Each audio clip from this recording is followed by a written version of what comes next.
La siguiente charla estará a cargo de la doctora María Fernanda Barrera Tamayo. La doctora María Fernanda Barrera Tamayo, ella es una extraordinaria ginecóloga obstetra, es una doctora que está en formación como gineco-oncóloga, está haciendo un extraordinario trabajo en el Hospital General de México, donde se está formando, y nos dará la charla de tamizaje de cáncer de mama. Sin lugar a dudas es un tema del cual aprenderemos mucho, del cual nos pondrá sobre la balanza qué es, en dónde estamos y qué tenemos que hacer. Bienvenida, doctora María Fernanda Barrera, por favor. Buenos días, yo soy María Fernanda Barrera Tamayo. El tema que abordaremos en este módulo pues, es tamizaje en cáncer de mama. ¿Cuáles son los objetivos de esta charla? Pues prácticamente van a ser muy puntuales. De esta charla me encantaría que saliéramos con los conceptos claros acerca de qué es la evaluación inicial en el riesgo, cómo se evalúa el riesgo en cada paciente, cómo nosotros vamos a determinar como ginecólogos la modalidad y la frecuencia en que vamos a realizar nuestro tamizaje en cada grupo y pues hablar un poco sobre cuáles son y al final daremos unas conclusiones. Justo como ya lo comentaron en la charla pasada, es gracias al aumento en cuanto a la incidencia del cáncer de mama que pues a nivel mundial nos hemos visto con la necesidad de crear herramientas de tamizaje para los diferentes grupos de poblaciones que actualmente hemos visto que cada vez más vemos cáncer de mama en pacientes jóvenes, ¿no? Ya eso que antes solamente se veía en pacientes mayores de 60 años, o 50, ha venido un poco cambiando estas incidencias y estas prevalencias, y es por eso que es necesario conocer acerca de los tamizajes. Vamos a saber que prácticamente 12% de todas las neoplasias que se diagnostican a nivel mundial corresponden a tumores mamarios. Esto es algo importante porque nosotros hablando de todo lo que tiene que ver con salud, pues es un problema de salud, ¿no? No solo en México, sino a nivel mundial, pero propiamente también en nuestro país, porque pues debido a las características en cuanto a los sistemas de salud, vemos que aunque hay otros países en los cuales vemos que se están detectando en etapas tempranas, en México aún seguimos viendo una alta población, un alto número de pacientes que debutan con etapas localmente avanzadas, ¿no? Entonces aquí hay que preguntarnos, ¿estamos realizando adecuadamente bien el tamizaje? Es justo con la introducción de la mastografía ya desde décadas pasadas que se vio realmente un impacto en cuanto a la mortalidad en cáncer de mama. Y pues sí, sabemos que este es el método de tamizaje que por mucho tiempo hemos estado utilizando, pero es importante saber a quiénes se lo tenemos que realizar y qué otros métodos existen. Entonces, cuando nosotros hablamos de tamizaje, nos preguntamos a quién debemos realizarlo, ¿no? Bueno, aquí hay un concepto importante que debemos tener en cuenta. Este concepto es prácticamente hablar acerca de determinar el riesgo en cada una de nuestras pacientes. Es en base a esta determinación de este riesgo que nosotros vamos a poder escoger cuál va a ser la modalidad y cuál va a ser la frecuencia en cuanto al tamizaje que nosotros vamos a realizar con cada una de ellas.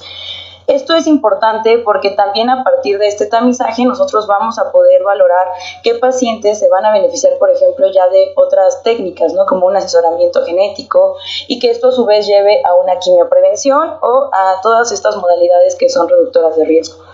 Hablando propiamente de tamizaje, lo más importante para poder realizar un adecuado tamizaje es identificar los principales factores que nos van a determinar este riesgo.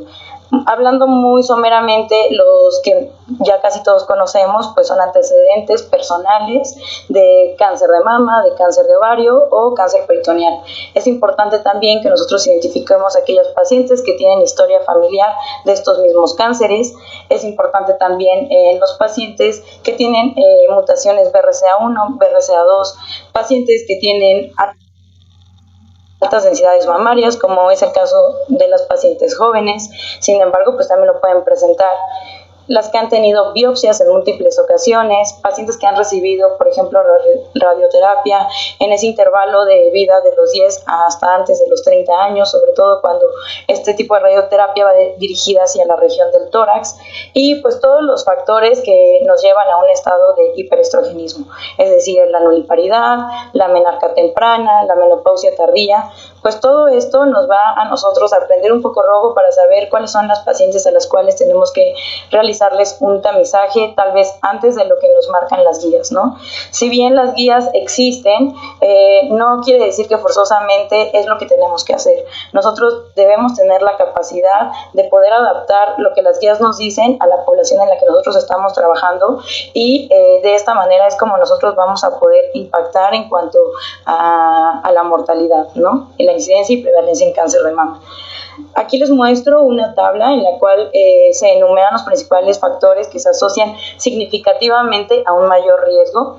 Estas tablas pues nos hablan prácticamente que pacientes que tienen familiares en primer grado con cáncer de mama pues tienen un aumento prácticamente mayor al doble de riesgo de tenerlo, ¿no? Si son 2 familiares, prácticamente hablamos que es un RR de 3.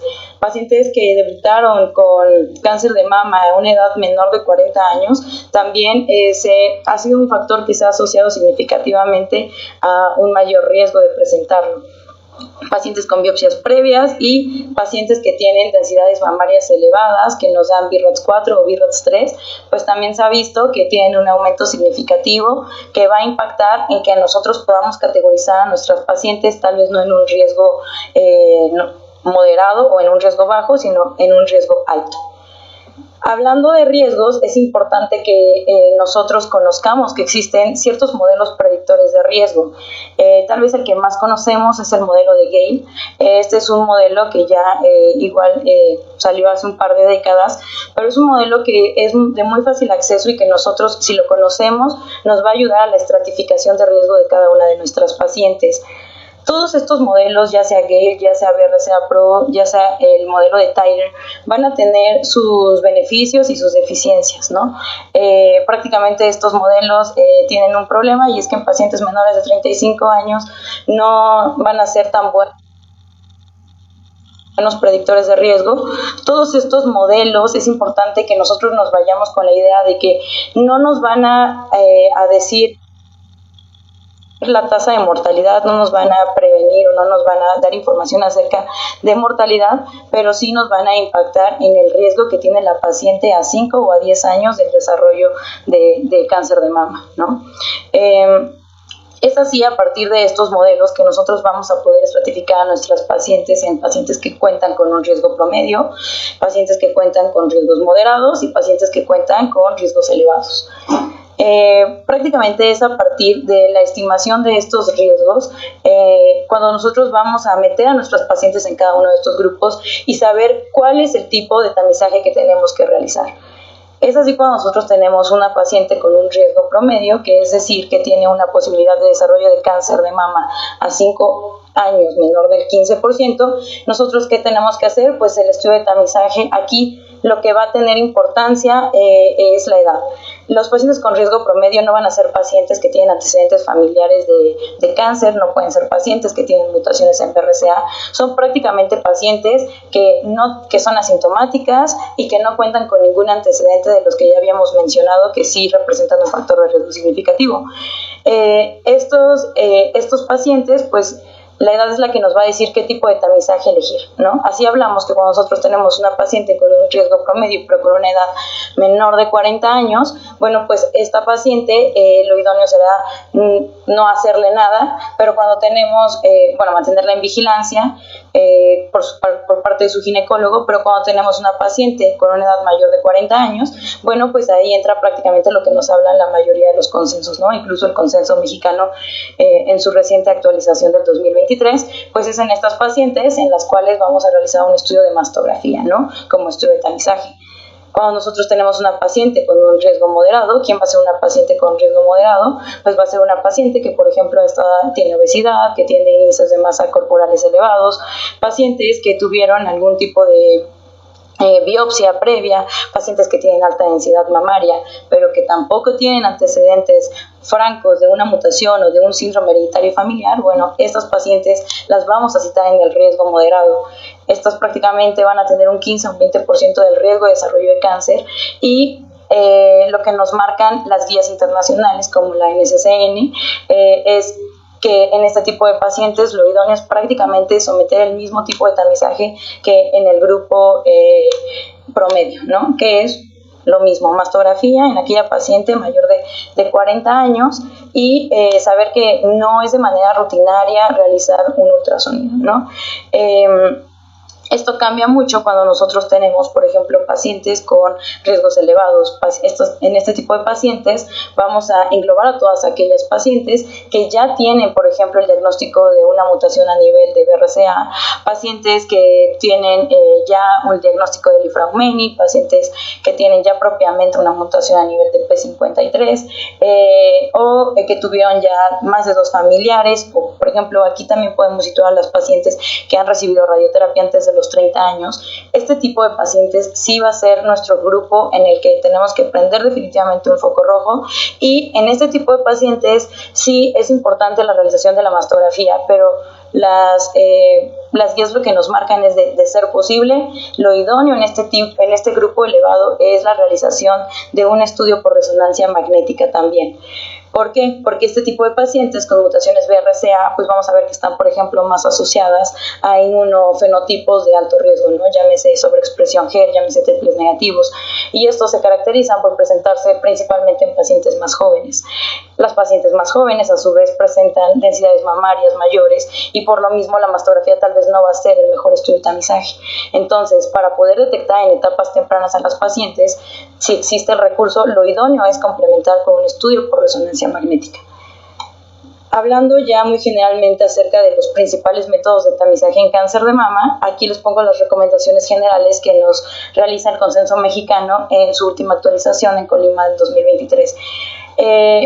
Hay varios puntos que tocan. Uno es la autoexaminación a partir de los 18 años. Este es un punto controversial porque realmente también existen muchos artículos recientes que hablan que el uso si las pacientes no están adecuadamente acostumbradas o no realizan una adecuada exploración, pues pueden caer en que tengan mayor estrés, vamos a realizar más biopsias innecesarias y pues eso tampoco es el punto, ¿no? Pero si ellas acuden al ginecólogo y se les explica adecuadamente cómo tiene que hacer, sí puede ayudar. Igual el examen clínico mamario por parte de un ginecólogo o de un médico especializado en el área de la salud a partir de los 25 años, cada 6 o 12 meses, dependiendo estos estratificaciones de riesgo que ya mencionamos, también va a ser muy importante. Aquí nos hablan acerca del uso de la mastografía anual en todas las pacientes mayores de 40 años y nos dicen que el ultrasonido mamario lo dejan como una opción para pacientes menores de 35 años, pero definitivamente no va a ser forzoso, ¿no? Nos hablan que el uso de la mastografía en conjunto o en concomitancia con el ultrasonido mamario se ha visto que nos ha aumentado las tasas de detecciones en lesiones tempranas. Anteriormente, con el uso de solo la mastografía teníamos una tasa de detección en 61% y con el uso concomitante con el ultrasonido esta tasa ha aumentado hasta en un 83.5%. Les comento aquí prácticamente pues las principales recomendaciones de tamizaje de acuerdo a las diferentes instituciones nacionales e internacionales, y pues prácticamente esto vamos a ver que va muy dirigido hacia cada tipo de población. En México nos tenemos que quedar que la mastografía se tiene que realizar a todas las pacientes mayores de 40 años y realmente no podemos marcar 75 años y ya no se realizan, no.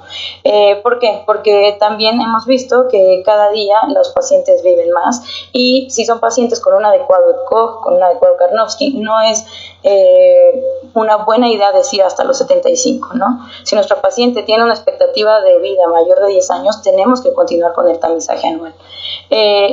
Esto cambia un poco dependiendo dónde se realicen. Por ejemplo, en Estados Unidos y Europa marcan que se puede realizar bianual. Sin embargo, también han salido publicaciones recientes que el tamizaje bianual aumentó el riesgo de las tasas de incidencia y de mortalidad. comentábamos justamente que probablemente esto esté un poco sesgado secundario a la pandemia COVID, que las pacientes no lo realizaron. Sin embargo, pues es algo que ahorita lo que se plantea es, puede ser cada año o puede ser cada 2 años, ¿no? Bueno, prácticamente dentro de estos estudios importantes, hablar de la mastografía, únicamente recordarles que la mastografía es el único método que ha demostrado un impacto en la disminución de la mortalidad por cáncer de mama, ¿no? Hablamos que prácticamente más del 80% de los cánceres los vamos a poder diagnosticar con este método. Sin embargo, pues tenemos también un alto porcentaje que vamos a no diagnosticar por medio de este método, ¿no? Y esto pues ya hablamos dependiendo todos los factores, densidad mamaria, las técnicas de adquisición, ¿no? Actualmente con todas estas nuevas modalidades de la tomografía digital, del uso de la tomosíntesis, de la mastografía con contraste, hemos visto que la sensibilidad y la especificidad de este estudio de tamizaje ha aumentado, ¿no? Prácticamente con el estudio de la tomosíntesis se aumenta de un 5 a un 10% la sensibilidad, y pues es un estudio que relativamente ya tenemos accesible incluso en los sistemas de salud pública. ¿Qué hablamos respecto al ultrasonido? Definitivamente no es un estudio de tamizaje, sin embargo, pues ya habíamos comentado que sí ha tenido un impacto en la disminución de las tasas de mortalidad. Se ha visto que anteriormente teníamos tasas muy altas, por ejemplo, de cáncer ductal, y decíamos, bueno, pues antes solo hacemos mastografía.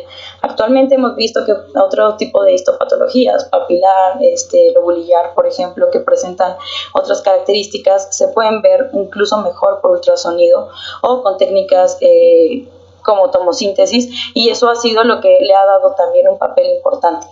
El uso del ultrasonido realmente como tamizaje definitivamente no lo es, pero debemos decir que en la parte oncológica nos es de muchísima ayuda para la evaluación de la axila, que eso es algo fundamental para poder etapificar bien a nuestros pacientes, y justamente cuando nosotros hablamos de desescalar el tratamiento de la axila, pues es aquí donde el ultrasonido, sobre todo de la región axilar, también nos puede brindar muchísima ayuda a los oncólogos al momento de saber el tratamiento y qué es lo que le podemos ofrecer a nuestros pacientes.